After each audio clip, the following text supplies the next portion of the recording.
Di dapur hotel yang sibuk, kotak nasi bekal Sinta tumpah berantakan. Bukan karena salahnya, tapi ulah Bu Renata, bos catering yang hobi pamer tas mewah.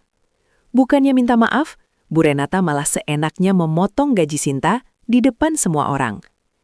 Perihnya rasa malu dan amarah itu kini jadi api, siap membalas dengan cara yang tak terduga. Jangan lupa subscribe, like, dan tulis di kolom komentar dari kota mana kalian menonton kisah inspiratif ini. Saksikan bagaimana integritas dan kerja keras Sinta mengubah nasibnya, menyingkap kebenaran pahit di balik kemewahan. Dinding dapur catering Hotel Grand Ananta tak pernah sepi. Aroma tumisan bumbu beradu dengan uap rebusan air, memenuhi udara yang gerah. Sinta bergerak lincah di antara wajan dan nampan. Seragam cateringnya sedikit ternoda-noda saus yang tak sengaja. Tangannya cekatan menata hidangan ke piring saji. Pandangannya tajam mengawasi setiap detil. Di sela kesibukan, tangan Sinta sesekali meraih sebuah tablet usang dari saku apronnya. Jari-jarinya mengetuk layar dengan cepat, mencatat jumlah porsi yang keluar, stok bahan yang tersisa, bahkan preferensi aneh tamu VIP yang ia ingat. Kebiasaan kecil itu sudah lama ia lakukan, sekedar untuk memastikan semuanya berjalan lancar. Ia selalu ingin tahu persis apa yang terjadi di sekitarnya. Sinta sesekali melirik jam dinding, membayangkan adiknya Randy sudah pulang sekolah. Senyumnya samar terukir, walau beban di pundaknya terasa berat. Hanya untuk biaya sekolah Randy, Sinta rela bekerja melebihi jam normal. Semua demi masa depan sang adik, satu-satunya keluarga yang tersisa. Suara hentakan sepatu hak tinggi tiba-tiba memecah keriuhan dapur. Sosok Ibu Renata muncul di ambang pintu, membawa aura yang berbeda. Tas Hermes berwarna merah menyala menggantung di lengannya, memantulkan cahaya lampu dapur yang kusam. Pakaiannya necis, rambutnya tertata rapi, kontras sekali dengan kesibukan dapur. Ibu Renata menatap sekeliling dengan kening berkerut, sorot matanya tajam dan tak sabar. Ponsel di tangannya terus berdering, dijepit di telinga dengan gestur tergesa-gesa. Ya, saya tahu. Desisnya ke telepon, suaranya sedikit meninggi. Pokoknya harus beres, jangan sampai ada masalah. Staf lain menunduk, menghindari tatapannya yang menghakimi. Ibu Renata tampak gelisah, meski selalu berusaha tampil sempurna. Ia seringkali terlihat sibuk menerima telepon bisnis. Wajahnya tegang saat berbicara dengan nada pelan. Setiap kali ada sedikit saja masalah, ia akan langsung menyalahkan staf, tanpa ingin mendengar penjelasan. Terkadang, ia hanya akan menghela napas panjang dan memutar bola mata. Saat jam istirahat tiba, sebagian staf bergegas mencari tempat. Ibu Renata justru sibuk di sudut, mengambil foto hidangan mewah yang sengaja ia tata. Jari-jarinya menari di layar ponsel, mengunggah ke media sosial dengan senyum lebar. Renata Jaya Catering, menu spesial makan siang mewah. Begitu kira-kira yang tertulis di captionnya, dibaca Sinta yang diam-diam.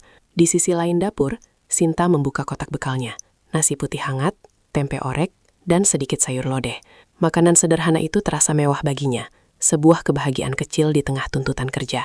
Ia makan perlahan, mengamati keramaian di sekitarnya. Ibu Renata sudah tidak lagi di dapur, sibuk dengan dunianya sendiri. Tiba-tiba, seorang pelayan menghampiri Sinta dengan panik. "Sinta, pesanan meja 5 ada yang keliru, minta sup jagung tapi terkirim sup tomat," bisiknya cemas. Tamu VIP itu komplain keras. Chef Budi sudah marah-marah. Wajah pelayan itu pucat pasi. Sinta segera bangkit mengecek tabletnya dengan sigap. "Bentar," kata Sinta, matanya menelusuri data di tablet. "Meja 5 atas nama Bu Lastri ya?" "Betul, di catatanku memang sup jagung. Tapi di daftar pengiriman tertulis sup tomat." Ia membandingkan datanya dengan kertas pesanan di tangan pelayan. Terlihat ada perbedaan. Tak lama kemudian, Ibu Renata kembali ke dapur. Wajahnya merah padam. "Ada apa lagi ini? Kenapa ribut-ribut?" tanyanya. Suaranya tajam menusuk. "Pesanan keliru.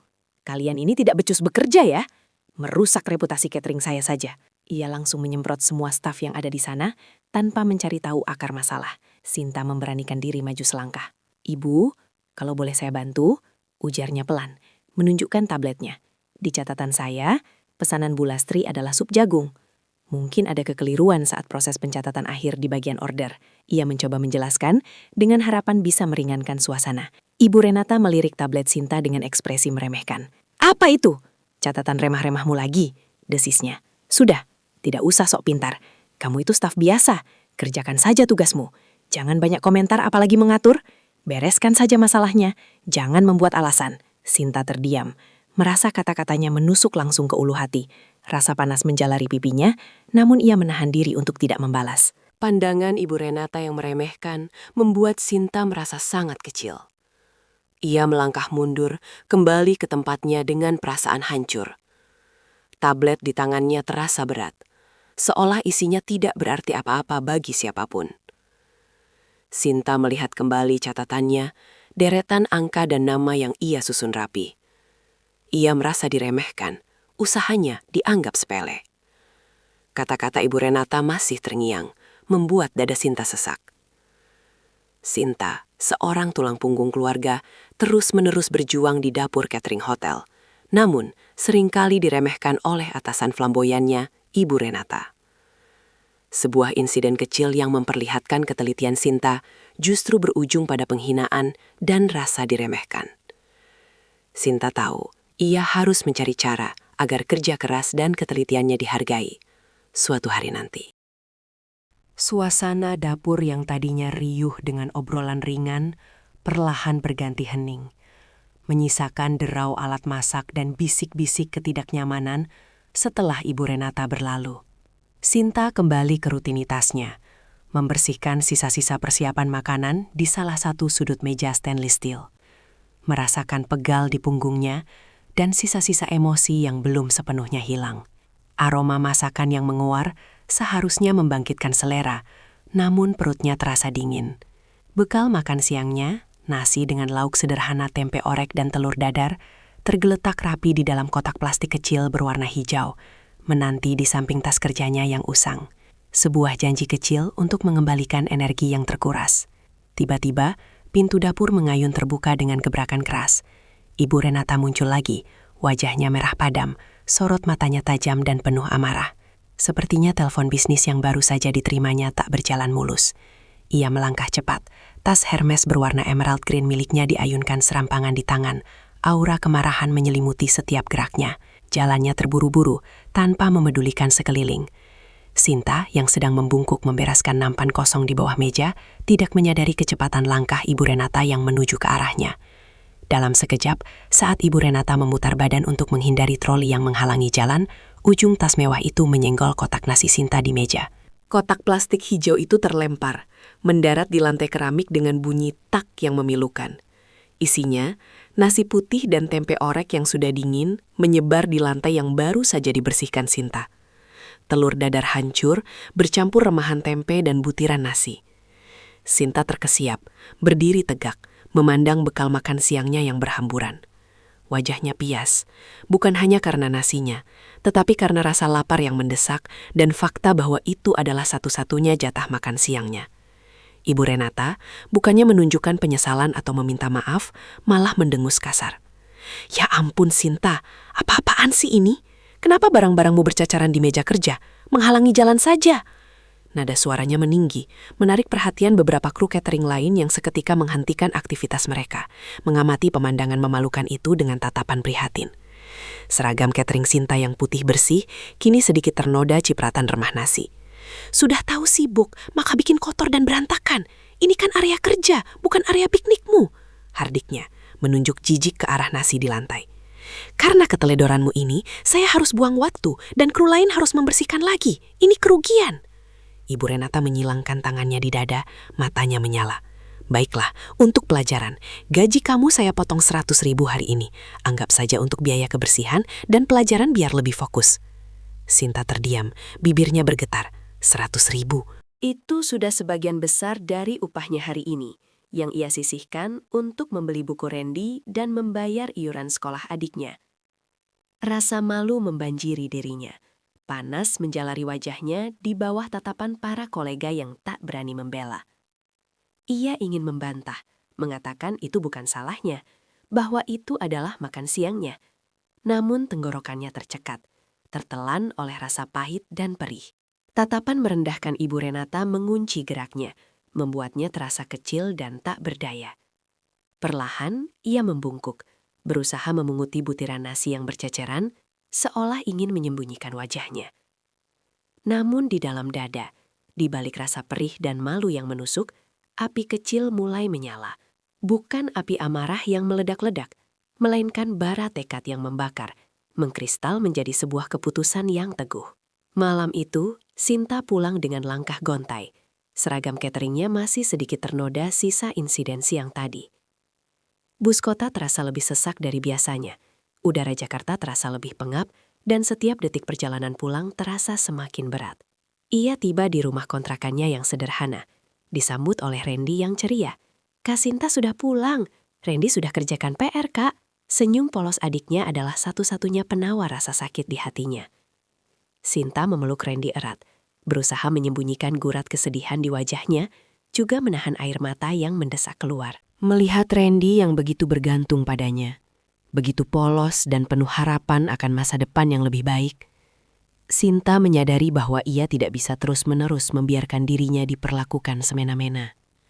Pemotongan gaji hari ini, sekecil apapun di mata Ibu Renata yang bergelimang kemewahan, adalah luka besar bagi mereka. Itu artinya Randy mungkin harus menunda membeli buku cerita impiannya, atau Sinta harus mengurangi jatah makanan mereka agar bisa tetap membayar sewa. Sebuah ketidakadilan yang harus dihentikan, sebuah batas yang telah terlampaui. Tekad itu kini bukan lagi bara, melainkan nyala api yang terang, menerangi jalan gelap di depannya. Di bawah cahaya lampu bohlam yang remang-remang, setelah Randy tertidur pulas dengan buku pelajaran di dadanya, Sinta mengeluarkan tabletnya yang sudah agak usang, peninggalan almarhum ayahnya. Ia mulai membuka aplikasi catatan, serta lembaran-lembaran spreadsheet sederhana yang selama ini ia gunakan untuk mencatat detail pesanan, stok, atau keluhan klien. Sebelumnya, itu hanyalah kebiasaan, semacam pengaman pribadi agar pekerjaannya selalu lancar. Sebuah kebiasaan baik dari seorang yatim piatu yang terbiasa mandiri sejak dini.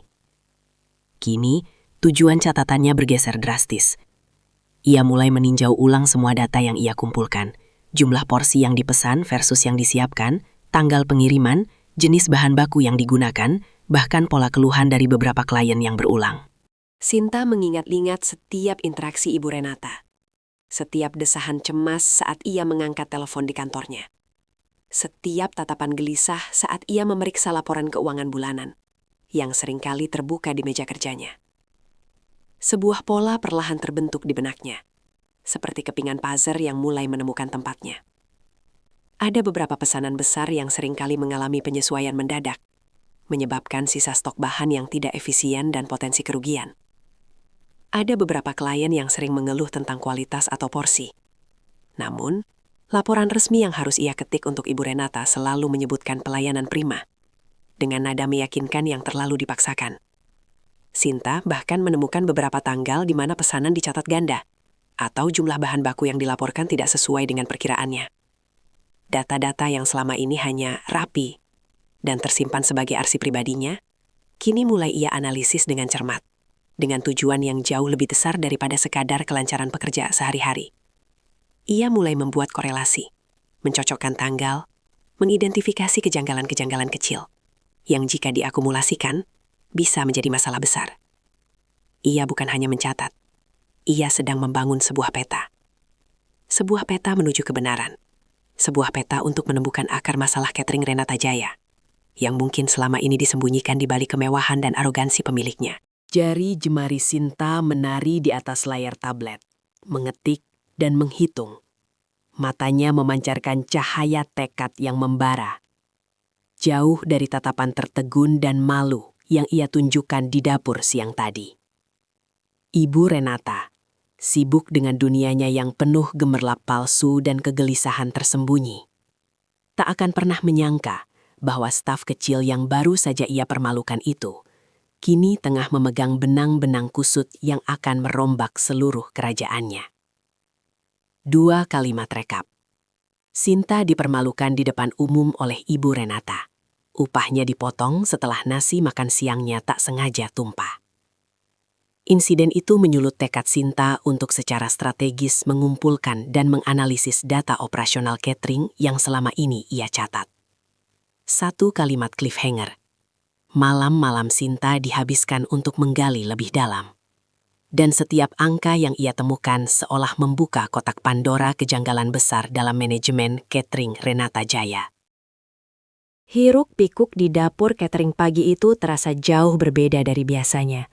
Bukan sekedar kesibukan rutin, melainkan kekacauan yang terencana buruk. Telepon berdering tanpa henti, para koki berteriak mencari bahan yang tidak ada, dan bau panik menyelimuti udara, lebih pekat dari asap masakan. Sinta, yang sejak fajar sudah sibuk memastikan pesanan kecil untuk sarapan karyawan hotel, merasa ada yang tidak beres. Gerakan-gerakan staf lain terlalu tergesa-gesa. Ekspresi wajah mereka tegang. Ia melihat Marni, salah satu asisten koki, hampir menangis saat menunjuk tumpukan formulir pesanan yang basah terkena cipratan air. Sebuah tanda bahwa segalanya tidak lagi terkendali.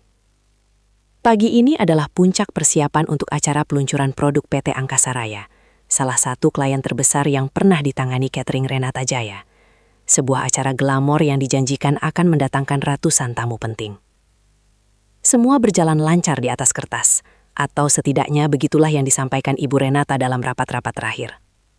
Namun, kini, di antara deru mesin dan wajan yang mengepul, Sinta mendengar bisikan-bisikan kepanikan tentang kurangnya persediaan salmon premium, kehabisan stok saus khusus yang dipesan klien, dan yang paling parah, beberapa daftar tamu VIP yang entah bagaimana bisa hilang dari meja administrasi. Seluruh proyek itu berpotensi berantakan. Dari balik keramaian, muncullah Ibu Renata, wajahnya pucat pasi. Rambutnya yang biasanya tertata rapi, kini sedikit berantakan. Tas Hermes berwarna merah marunnya tergeletak sembarangan di salah satu meja stainless steel, kontras dengan kekacauan di sekelilingnya. Matanya nanar menatap ke segala arah, mencoba mencari sumber masalah. Namun yang ia temukan hanyalah refleksi dari ketidakbecusannya sendiri. Ia menjambak rambutnya frustrasi, lalu mulai menghardik siapa saja yang ditemuinya. Apa-apaan ini? Kenapa tidak ada yang bisa kerja benar? Mana laporan stok terakhir? Di mana Pak Budi? Suaranya melengking, memotong suasana mencekam yang sudah ada. Ibu Renata menuding satu persatu staf, menyalahkan mereka atas kekurangan bahan, atas kesalahan perhitungan, bahkan atas kegagalan sistem yang selama ini ia kendalikan sendiri. Kalian semua tidak becus. Gara-gara kalian, catering kita bisa hancur. Ancaman pemecatan meluncur begitu saja dari bibirnya, seperti peluru tak bertuan. Tak ada yang berani membantah. Mereka hanya menunduk, menerima setiap makian yang Ibu Renata lemparkan. Sebab mereka tahu, dalam kepanikan seperti ini, Ibu Renata bisa bertindak di luar batas. Sinta mengamati dari kejauhan. Kemarahan yang ia pendam kembali mendidih. Ia teringat kotak nasinya yang remuk, nasib Randy yang bergantung padanya, dan janji pada dirinya sendiri untuk tidak akan lagi menelan ketidakadilan. Ini adalah kesempatan. Sebuah celah di tengah badai. Cukup. Suara Sinta, meskipun lirih, terdengar jelas di tengah kegaduhan yang mendadak hening. Semua mata menoleh padanya, termasuk mata Ibu Renata yang melotot marah. Sinta berdiri di ambang pintu. Seragam cateringnya sedikit kotor karena kesibukan pagi. Namun pandangannya lurus, tajam, dan penuh tekad. Wajahnya menunjukkan keberanian yang baru. Ini bukan salah mereka semua, Bu. Ini kesalahan manajemen. Sontak seluruh dapur terdiam, seolah waktu berhenti. Ibu Renata memandang Sinta. Tatapan awalnya tercampur antara kaget dan meremehkan, lalu berubah menjadi kemarahan yang membakar. Kamu, berani-beraninya kamu bicara begitu? Siapa kamu pikir kamu? Hanya seorang staf rendahan. Ibu Renata melangkah mendekat, langkahnya menggebu-gebu, siap untuk menyerang. Kamu mau mencari masalah, Sinta? Atau kamu memang mau saya pecat sekarang juga? Saya tidak mencari masalah, Bu. Sinta menjawab tenang. Suaranya tetap terkendali meskipun jantungnya berdebar kencang. Ia tahu ini adalah momen krusial. Saya menawarkan solusi. Sinta mengangkat tangan kirinya, memegang tabletnya yang tipis. Layarnya menampilkan deretan angka dan grafik yang rapi. Selama ini saya mencatat, Bu. Saya melihat ada pola, Bu. Pola yang mengarah pada masalah besar seperti ini. Ibu Renata tertawa sinis. Tawa yang terdengar hambar dan penuh kepahitan. Mencatat. Kamu pikir catatanmu yang murahan itu bisa menyelamatkan catering saya? Kamu itu terlalu lancang. Jangan berlagak sok tahu. Ia berusaha merebut tablet dari tangan Sinta, namun Sinta sigap menghindar, Saya tahu di mana letak persediaan salmon yang hilang, Bu, kata Sinta, mengabaikan serangan Ibu Renata.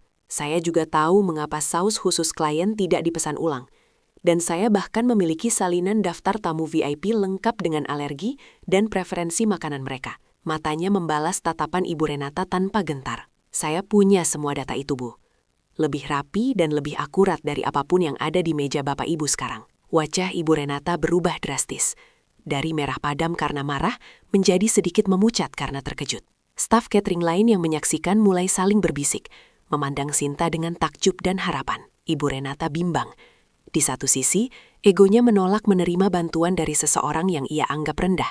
Di sisi lain, kepanikan atas krisis yang mengancam kredibilitasnya begitu besar. Acara peluncuran produk PT Angkasa Raya dijadwalkan akan dimulai dalam beberapa jam, dan perwakilan dari perusahaan itu, Bapak Arman, sudah menunggu di ruang rapat. Omong kosong, Ibu Renata akhirnya membantah.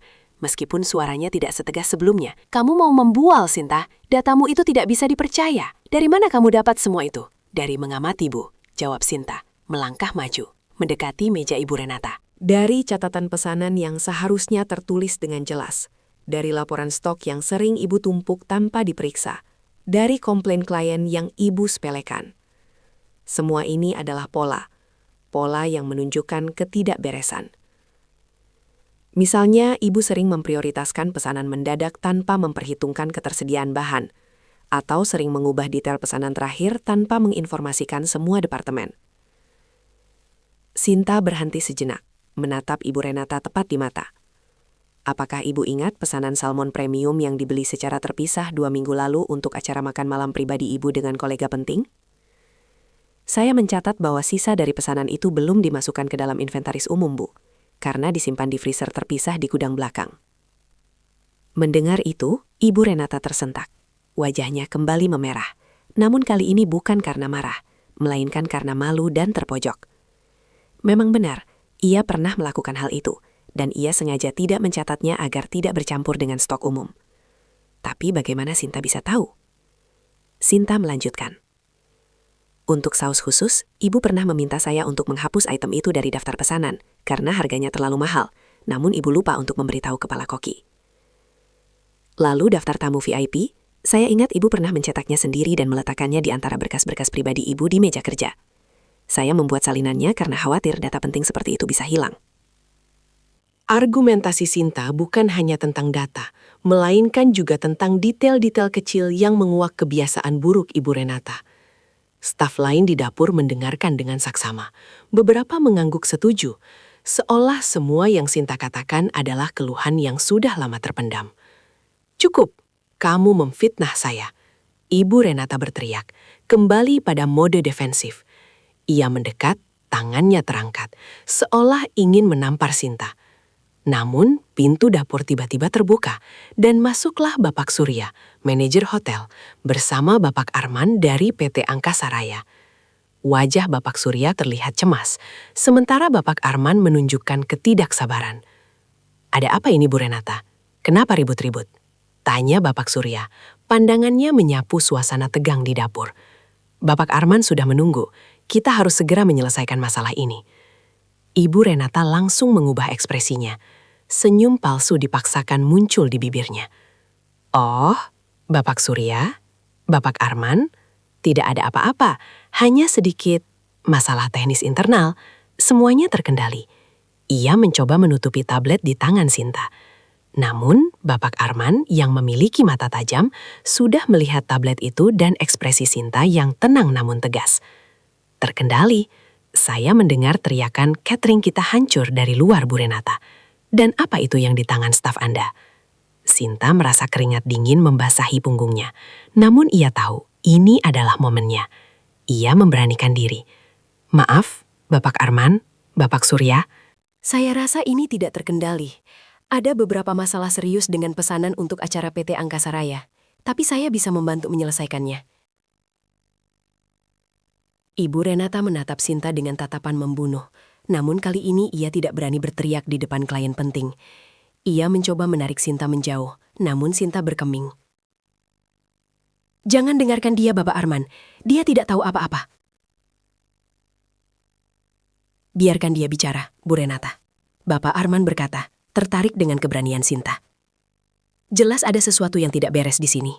Apa yang Anda maksud, Nak? Sinta menatap mata Bapak Arman, menjelaskan dengan suara yang jelas dan percaya diri. Bapak Arman, acara peluncuran produk Anda membutuhkan 200 porsi salmon premium. Sistem inventaris kami menunjukkan kekurangan 50 porsi. Namun, saya memiliki catatan pembelian terpisah yang menunjukkan bahwa 50 porsi itu masih ada di gudang, hanya saja tidak tercatat dalam sistem utama. Ia lalu menekan beberapa tombol di tabletnya, menampilkan sebuah grafik.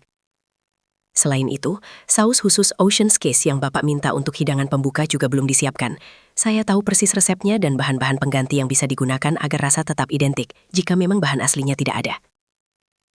Bagaimana bisa? Bapak Arman terkejut. Saya sudah pastikan itu semua ada di daftar pesanan awal. Betul, Bapak Arman, Sinta mengangguk. Namun terjadi perubahan mendadak dari Ibu Renata yang tidak diinformasikan ke dapur.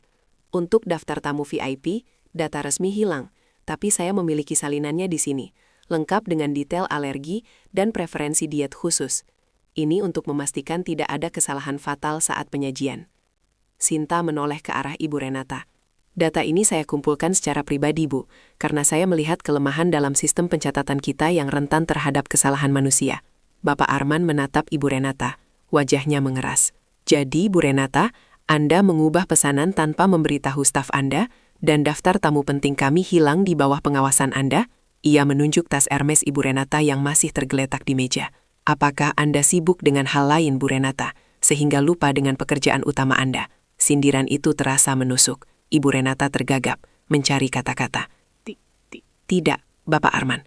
Itu hanya miskomunikasi. Sinta ini terlalu berlebihan. Ia menatap Sinta dengan kebencian yang mendalam. Dia hanya ingin menjatuhkan saya. Menjatuhkan? Atau menyelamatkan, Bu? Sinta membalas tenang. Jika bukan karena data ini, acara Bapak Arman akan berantakan total. Itu bukan menjatuhkan, tapi memperbaiki masalah yang sebenarnya Ibu sendiri yang ciptakan, dari kelalaian Ibu dalam mengelola detail. Bapak Surya, yang awalnya diam, kini maju. Ia adalah orang yang mengenal Sinta sebagai staf yang rajin dan teliti. Ia juga tahu bahwa Ibu Renata sering kali sembrono dan arogan. Sinta, bisakah kamu jelaskan lebih lanjut? Sinta dengan sigap menjelaskan, menunjukkan perbandingan antara data resminya dengan apa yang seharusnya ada.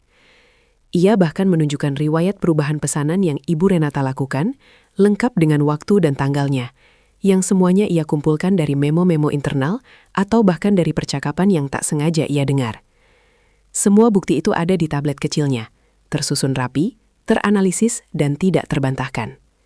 Ia membuktikan bahwa kekurangan stok salmon bukan karena kurang beli, melainkan karena Ibu Renata sendiri yang mengalokasikannya untuk kebutuhan pribadi tanpa mencatatnya dengan benar ke dalam sistem catering sehingga membuat staf lain bingung dan mengira stok habis. Ia juga menunjukkan bahwa beberapa kali Ibu Renata mengabaikan peringatan dari staf gudang tentang ketersediaan bahan karena terlalu percaya diri dengan instingnya atau terlalu sibuk dengan urusan di luar catering. Bapak Arman, setelah mendengar penjelasan Sinta dan melihat bukti visual di tablet, akhirnya menghela napas panjang. Ekspresi marahnya perlahan berubah menjadi kekaguman pada Sinta dan kekecewaan yang mendalam pada Ibu Renata. Bu Renata, katanya dengan nada datar yang lebih menakutkan dari teriakan. Ini bukan lagi sekadar miskomunikasi. Ini adalah kelalaian yang bisa merusak reputasi PT Angkasa Raya dan juga catering Anda. Kami mempercayakan acara penting ini pada Anda, dan Anda justru menyalahgunakan kepercayaan itu dengan mengelola data serampangan dan mengubah pesanan sesuka hati. Ibu Renata hanya bisa menunduk, tak mampu lagi membantah. Semua orang di dapur menyaksikan kejatuhannya. Sinta, si staf rendahan yang sering diacuhkan, kini berdiri tegak sebagai penyelamat di tengah puing-puing kekacauan yang diciptakan oleh superiornya. Bapak Surya melirik Ibu Renata dengan pandangan kecewa. Sinta, bisakah kamu memastikan semua detail ini tertangani? Pastikan acara Bapak Arman berjalan sempurna. Aku akan menunjuk beberapa staf untuk membantumu. Baik, Bapak Surya. Sinta menjawab, mengangguk yakin. Ia merasakan beban berat, namun juga kepuasan yang luar biasa. Ia menoleh kepada Bapak Arman. Saya akan pastikan semuanya berjalan lancar, Bapak. Jangan khawatir. Bapak Arman tersenyum tipis pada Sinta. Senyum yang tulus. Saya percaya pada Anda, Nak. Jelas sekali Anda yang paling kompeten di sini. Ia lalu menoleh kembali ke Ibu Renata, senyumnya menghilang, digantikan oleh tatapan dingin. Bu Renata, kita perlu bicara serius setelah acara ini. Saya tidak bisa membiarkan kelalaian seperti ini terulang. Kita perlu meninjau ulang kontrak kerja sama kita. Pernyataan Bapak Arman menggantung di udara, seperti pedang yang siap menebas. Ibu Renata terdiam. Wajahnya pucat pasi, menyadari sepenuhnya implikasi dari perkataan klien VIP-nya itu. Kontrak dengan PT. Angkasa Raya adalah urat nadi catering Renata Jaya. Kehilangan kontrak itu bisa berarti kehancuran. Sinta, dengan tablet di tangannya, memandang lurus ke arah Ibu Renata, yang kini tampak begitu kecil di tengah krisis yang ia ciptakan sendiri. Sinta menggunakan data akurat dari catatannya untuk membuktikan kelalaian Ibu Renata dalam mengelola pesanan dan stok, sekaligus menyelamatkan acara penting klien dari kerugian besar. Ibu Renata terpojok di depan klien VIP dan manajer hotel. Reputasinya hancur dan kontraknya terancam. Meskipun acara berhasil diselamatkan berkat Sinta, nasib catering Renata Jaya dan posisi Ibu Renata di mata klien penting itu kini berada di ujung tanduk. Hening yang berat menyelimuti ruang pertemuan, terasa lebih menusuk dari tatapan tajam manapun yang pernah Sinta terima. Meja mahoni yang semula menjadi arena debat sengit, kini seolah menjadi saksi bisu atas kejatuhan sebuah arogansi dan kebangkitan integritas yang diremehkan. Ibu Renata masih terpaku, raut wajahnya yang memerah padam berganti pucat pasi saat Pak Budi, manajer hotel, menggeser lembaran-lembaran laporan Sinta di hadapannya. Di sampingnya, Tuan Tanaka, perwakilan dari klien VIP, hanya menghela napas panjang, menatap Ibu Renata dengan tatapan kecewa yang dalam. Ibu Renata, suara Pak Budi terdengar datar, namun penuh penekanan. Seperti yang sudah jelas terlihat dari data yang Sinta kumpulkan ini, ada banyak sekali ketidakberesan dalam manajemen catering Renata Jaya selama beberapa bulan terakhir. Pemesanan ganda, perhitungan stok yang meleset jauh, hingga keluhan klien yang tidak tertangani dengan baik, semuanya mengarah pada satu kesimpulan, kelalaian fatal. Ibu Renata tersentak, mencoba menarik kembali suaranya yang tercekat. Tidak mungkin. Itu hanya kebetulan, Pak Budi. Sinta ini hanya ingin menjatuhkan saya. Dia iri dengan apa yang saya punya. Kilahnya, melirik Sinta dengan tatapan benci yang tak disembunyikan. Tangannya gemetar saat mencoba merapikan tas Hermes yang tergeletak di sampingnya, seolah mencari pegangan pada simbol kemewahan yang kini terasa begitu rapuh. Sinta tetap diam. Tatapannya tenang dan lurus. Ia tidak perlu membalas. Data-data di hadapan mereka sudah berbicara lebih keras dari kata-kata. Tuan Tanaka menggeleng perlahan.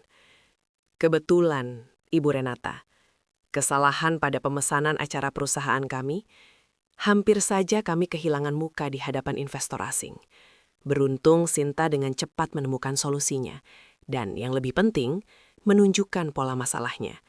Jika tidak, kerugian kami bisa jauh lebih besar. Ia memandang Sinta dengan apresiasi tulus. Nona Sinta, kejujuran dan ketelitian Anda telah menyelamatkan reputasi kami. Bukan hanya sekali, tapi berkali-kali jika melihat pola ini. Pak Budi menatap Ibu Renata. Dengan berat hati Ibu Renata, kami harus meninjau ulang kontrak kerja sama hotel kami dengan catering Renata Jaya. Kami tidak bisa mengambil resiko lagi dengan pelayanan yang tidak konsisten dan manajemen yang bermasalah. Terlebih lagi, insiden-insiden yang terungkap ini juga mencoreng nama baik hotel. Wajah Ibu Renata semakin memucat. Ia tahu betul apa artinya peninjauan kontrak. Itu berarti pembatalan. Kontrak hotel ini adalah nadi utama bisnisnya, penopang gaya hidup mewahnya. Kehilangan ini berarti kehancuran. Air mata mulai menggenang di pelupuk matanya. Bukan air mata penyesalan, melainkan air mata kemarahan dan ketakutan akan kehilangan. Pak Budi, tolong, beri saya kesempatan lagi. Liriknya, suaranya parau. Saya bisa perbaiki semua ini. Ini hanya salah paham. Sinta ini baru. Dia tidak mengerti tekanan manajemen. Ia mencoba menarik simpati, namun nadanya tetap terdengar seperti tuduhan. Pak Budi menghala napas panjang. Tatapannya kini berubah menjadi kasihan. Saya rasa ini bukan tentang Sinta, Bu Renata.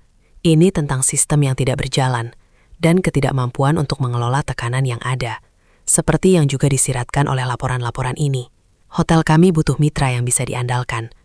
Saya khawatir kami harus mengakhiri kerjasama ini per akhir bulan.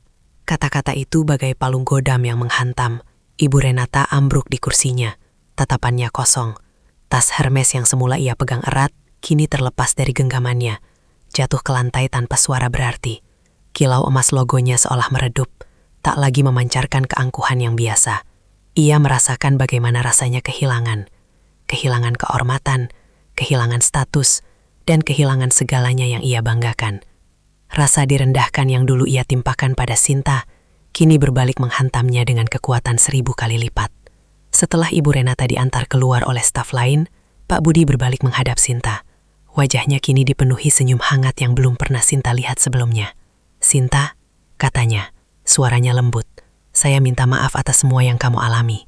Saya tidak menyangka ada masalah sebesar ini di balik layar. Ketelitian dan integritasmu patut diacungi jempol.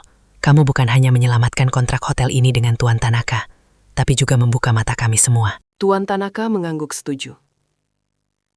"Nona Sinta, saya sangat terkesan. Dalam situasi genting seperti tadi, Anda tetap tenang dan fokus pada solusi, dengan bukti yang tak terbantahkan. Sebuah kualitas yang langka." Ia mengeluarkan sebuah kartu nama. "Perusahaan kami, Global Event Solutions, sedang mencari manajer operasional catering baru untuk anak perusahaan kami. Kami mengelola berbagai acara berskala besar, dan sejujurnya, kami butuh seseorang dengan ketelitian dan pemahaman sistem seperti Anda. Bagaimana jika Anda mempertimbangkannya?" Mata Sinta membelalak. Tawaran itu datang begitu tiba-tiba, begitu besar, begitu di luar dugaannya. Ia seorang staf catering biasa, yang hidupnya hanya berkutat di dapur, kini di hadapan seorang klien VIP besar ditawari posisi manajerial. Jantungnya berdebar kencang. Pak Budi tersenyum lagi. "Tentu saja, tawaran Tuan Tanaka sangat menggiurkan Sinta. Tapi, jika kamu memutuskan untuk tetap di sini, kami juga punya tawaran untukmu. Hotel kami akan membentuk divisi catering internal yang baru, mengambil alih operasional yang sebelumnya ditangani Renata Jaya. Kami ingin kamu menjadi kepala divisi itu. Kamu akan memegang kendali penuh atas manajemen, pemesanan, dan memastikan kualitas layanan. Gaji dan fasilitas tentu saja akan disesuaikan." Sinta terdiam, mencerna semua yang baru saja terjadi. Dalam 1 jam, kehidupannya yang dulu penuh ketidakpastian dan tekanan, kini dihadapkan pada 2 pilihan cerah yang tak pernah ia impikan. Ia melihat tas Hermes Ibu Renata yang tergeletak di lantai sesaat sebelum dibawa pergi, dan teringat kotak nasi sederhana miliknya yang pernah tumpah di dapur. Kontras itu begitu tajam, begitu nyata.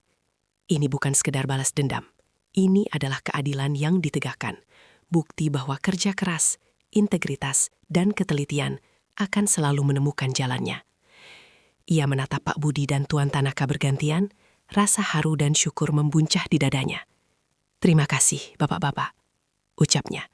Suaranya sedikit bergetar. Saya butuh waktu sebentar untuk mempertimbangkannya." Keesokan harinya, Sinta pulang ke rumah dengan langkah yang jauh lebih ringan. Senyum Randy menyambutnya di ambang pintu, seperti matahari yang tak pernah redup. Rumah kontrakan kecil mereka terasa lebih hangat malam itu, dipenuhi cerita-cerita Sinta yang mengalir antusias. Ia menceritakan semuanya, dari konfrontasi di ruang rapat hingga tawaran pekerjaan yang datang bertubi-tubi. Mata Randy berbinar-binar. "Berarti kakak tidak perlu kerja berat lagi sampai seragam kakak kotor terus. Dan kita bisa punya uang lebih buat Randy sekolah?" tanyanya polos, memeluk Sinta erat. Sinta membalas pelukan adiknya, air mata bahagia menetes. "Iya sayang, kita bisa punya kehidupan yang lebih baik. Randy bisa sekolah tinggi, kejar cita-cita Randy." Kemenangan itu terasa lebih manis, karena ia bisa membaginya dengan Randy, satu-satunya keluarga yang ia miliki. Ia memilih tawaran dari pihak hotel, merasa bahwa memulai divisi catering internal yang baru akan memberinya kesempatan untuk membangun sistem dari awal, menerapkan semua pelajaran yang ia dapatkan, dan menciptakan lingkungan kerja yang adil bagi semua. Tawaran dari Tuan Tanaka memang menggiurkan, namun ia merasa memiliki tanggung jawab moral untuk memperbaiki apa yang pernah rusak di tempat ia dipermalukan. Beberapa minggu berlalu, dan hidup Sinta berubah drastis. Ia kini mengenakan seragam baru, lebih rapi dan bersih, dengan emblem manajemen di bagian dadanya. Ruang kerjanya kini adalah sebuah kantor kecil, dengan meja yang bersih dan komputer yang canggih. Bukan lagi sudut sempit di dapur yang selalu penuh hiruk-pikuk. Jadwalnya padat, namun ia menikmatinya. Ia membangun tim yang solid, merekrut staf-staf baru yang antusias, dan merancang sistem manajemen pesanan yang efisien, persis seperti yang dulu ia impikan.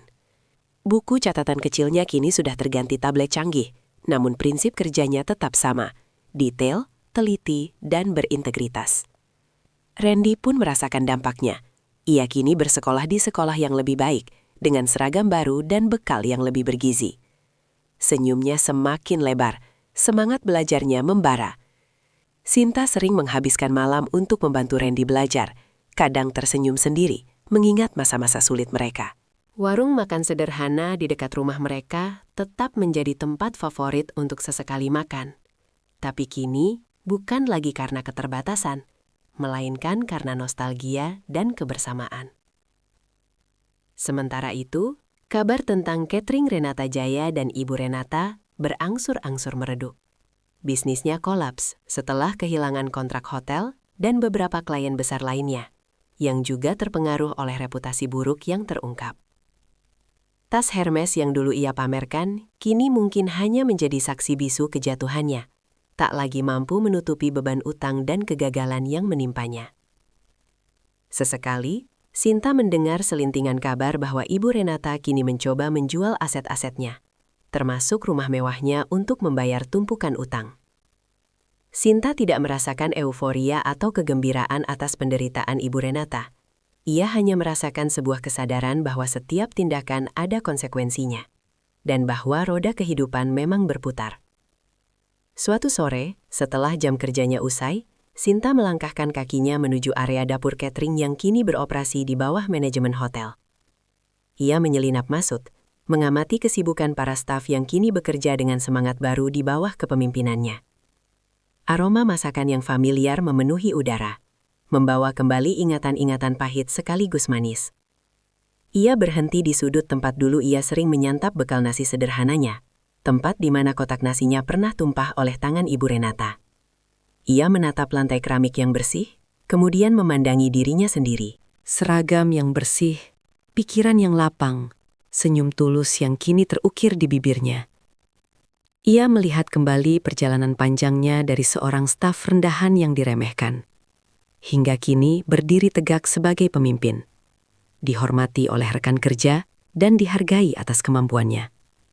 Kebaikan dan kebenaran memang pada akhirnya selalu menemukan jalannya. Rasa puas itu mengalir hangat di dadanya. Sebuah resolusi emosional yang jauh lebih berharga dari sekadar uang atau jabatan. Ia sudah mendapatkan kembali martabatnya. Dan lebih dari itu, ia telah menciptakan masa depan yang lebih baik untuk dirinya dan adiknya. Sinta tersenyum tulus. Tatapannya menyapu seluruh ruangan dapur yang menjadi saksi bisu perjuangannya. Namun saat ia berbalik hendak meninggalkan tempat itu, Pak Budi tiba-tiba muncul di ambang pintu, membawa sebuah amplop coklat besar yang tampak resmi. Wajahnya menunjukkan ekspresi serius yang tidak biasa, dan Sinta merasakan firasat aneh melingkupinya. Sinta telah membuktikan bahwa ketelitian dan integritas dapat mengalahkan arogansi dan ketidakprofesionalan, mengukir jalan baru bagi dirinya dan adiknya. Kemenangan moral atas ketidakadilan itu memberinya kedamaian dan kebahagiaan yang tak terhingga. Namun di tengah semua kebahagiaan dan kepastian yang baru ia temukan, amplop misterius itu datang, menguji kembali batas ambisi dan integritas Sinta, memaksa ia untuk mempertanyakan lagi apa arti sebenarnya dari sebuah kemenangan.